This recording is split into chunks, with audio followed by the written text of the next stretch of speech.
बात कर लेते हैं इस वक्त की बड़ी खबर की। ट्विटर विवाद को लेकर एक बड़ी खबर आ रही है।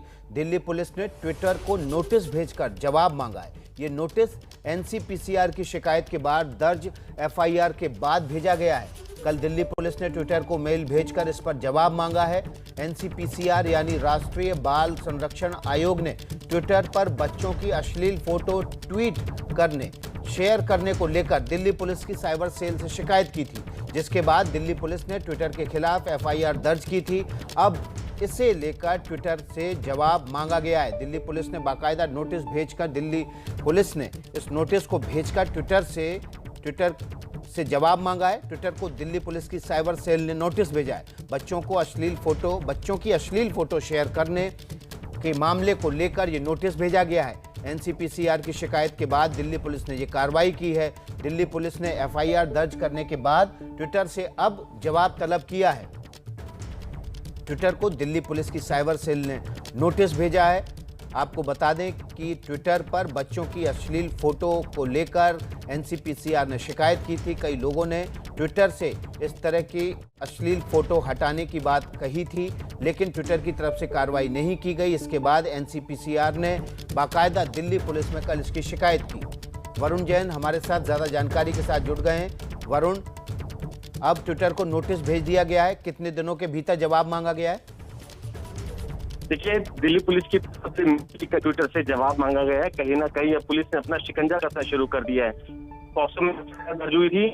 पीसीआर ने जो अपनी शिकायत दिल्ली पुलिस को कराई थी, उसमें ट्विटर को दिया गया था। उनसे ये जानकारी मांगी गई थी कि क्या उनके ट्विटर पर, उनके सोशल मीडिया पर इस तरह का कंटेंट अवेलेबल है और उन्होंने उसको क्यों नहीं हटाया, जिसका उनकी तरफ से गलत जवाब दिया गया था। तो दिल्ली पुलिस ने उन एक सवालों की लिस्ट बनाई, वो भेजी है कि क्या ट्विटर के सोशल मीडिया अकाउंट पे क्या इस तरीके के बच्चों से जुड़े अश्लील कंटेंट अभी भी है और उस पर क्या अपलोड किए गए थे। अगर अपलोड किए गए थे तो क्यों किसी तरह का कोई एक्शन नहीं लिया, ट्विटर पर किसी तरह की कोई कार्रवाई क्यों ना की जाए।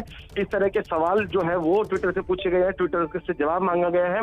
और सूत्र ये भी बता रहे हैं कि जल्द ही ट्विटर से जुड़े जो अधिकारी हैं उनसे पूछताछ की जा सकती है। जी, बड़ी खबर दे रहे हैं वरुण जैन इस वक्त की। इस मामले में ट्विटर को नोटिस तो भेजा ही गया है, लेकिन जल्दी ट्विटर से जुड़े अधिकारियों को बुलाकर दिल्ली पुलिस पूछताछ भी कर सकती है। चलिए, इसी खबर से जुड़ी एक और खबर है। एफआईआर दर्ज होने के बाद ट्विटर का जवाब आया है। ट्विटर का कहना है कि बच्चों के यौन शोषण के मामले को लेकर कंपनी जीरो टॉलरेंस की नीति पर चलती है। ऑनलाइन किसी तरह की आपत्तिजनक सामग्री को रोकने की हम पूरी कोशिश करते हैं। किस तरह से नियम का उल्लंघन रोकने के लिए ट्विटर की ओर से टेक्नोलॉजी में लगातार निवेश किया गया है। कुछ भी आपत्तिजनक पाए जाने पर उसे तुरंत हटाया जाता है। इसके लिए हम एनजीओ और कानूनी एजेंसियों के साथ काम करते हैं और आगे भी काम करते रहेंगे। लेकिन एक बड़ा सवाल यह है कि एनसीपीसीआर, जो कि सरकार की आधिकारिक एजेंसी है, बच्चों से जुड़े अपराध को रोकथाम के मामले में उसकी शिकायत पर ट्विटर ने कार्रवाई क्यों नहीं की। देखिए, अब तक क्या क्या केस हुए हैं। बुलंदशहर में ट्विटर इंडिया पर केस दर्ज किया गया भावनाएं भड़काने के,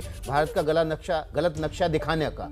और दिल्ली में पॉस्को एक्ट के तहत मामला दर्ज किया गया। भोपाल में ट्विटर इंडिया के एमडी मनीष महेश्वरी के खिलाफ भी केस दर्ज किया गया है। बुलंदशहर में ट्विटर इंडिया के मनीष महेश्वरी और हेड अमृता त्रिपाठी के खिलाफ भावनाएं भड़काने और भारत का गलत नक्शा दिखाने का मुकदमा दर्ज किया गया है, जबकि पॉक्सो एक्ट के तहत दिल्ली में मुकदमा दर्ज किया गया है। तो उड़ती चिड़िया यानी कि ट्विटर के लिए आफत बनती जा रही है। देश के नियमों का पालन नहीं करना और चाइल्ड पोर्नोग्राफी का मामला तो उसके लिए बहुत ही ज़्यादा मुश्किल पैदा कर देगा। लेकिन एफआईआर दर्ज होने के बाद ट्विटर ने बाकायदा एक बयान जारी किया है। ट्विटर का कहना है कि बच्चों के यौन शोषण के मामले को लेकर कंपनी जीरो टॉलरेंस की नीति पर चलती है। ऑनलाइन किसी भी तरह की आपत्तिजनक सामग्री को रोकने की हम पूरी कोशिश करते हैं। किसी तरह से नियम का उल्लंघन रोकने के लिए ट्विटर की ओर से टेक्नोलॉजी में भी लगातार निवेश किया जा रहा है। कुछ भी आपत्तिजनक पाए जाने पर उसे तुरंत हटाया जाता है। इसके लिए हम एनजीओ और कानूनी एजेंसियों के साथ काम करते हैं और आगे भी करते रहेंगे। प्रशांत हमारे साथ, हमारे संवाददाता, इस बयान का ट्विटर के बयान के बाद जुड़ गए हैं। प्रशांत, बड़ा सवाल यह है कि जब एनसीपीसीआर ने इस खास तौर पर बच्चों के यौन शोषण से जुड़े तस्वीरों को लेकर जब ट्विटर से शिकायत की, तब कार्रवाई क्यों नहीं की? जी बिल्कुल, देखिए विकास, यही सबसे बड़ा सवाल। और हर मामले में जब भी ट्विटर पर जिस तरह के आरोप लगे हैं, चाहे इस मामले में या रविशंकर प्रसाद और शशि थरूर जैसे लोगों के ट्विटर अकाउंट को लॉक करने के मामले में, सवाल बार बार उनसे यही पूछा जा रहा है कि जो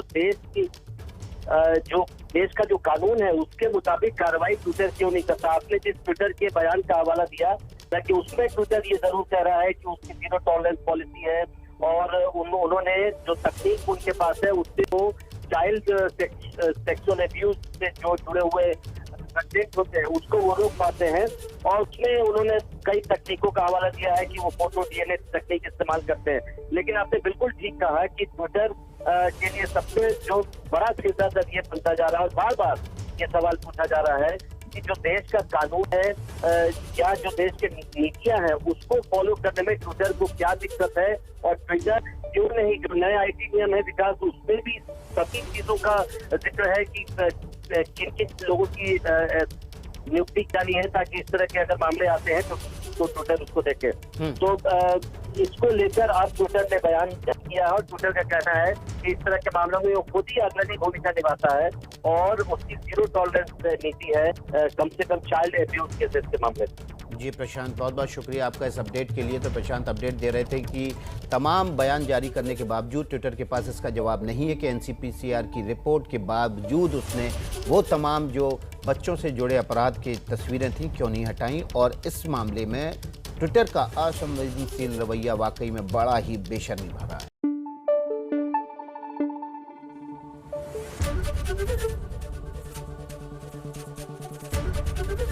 एबीपी न्यूज आपको रखे आगे।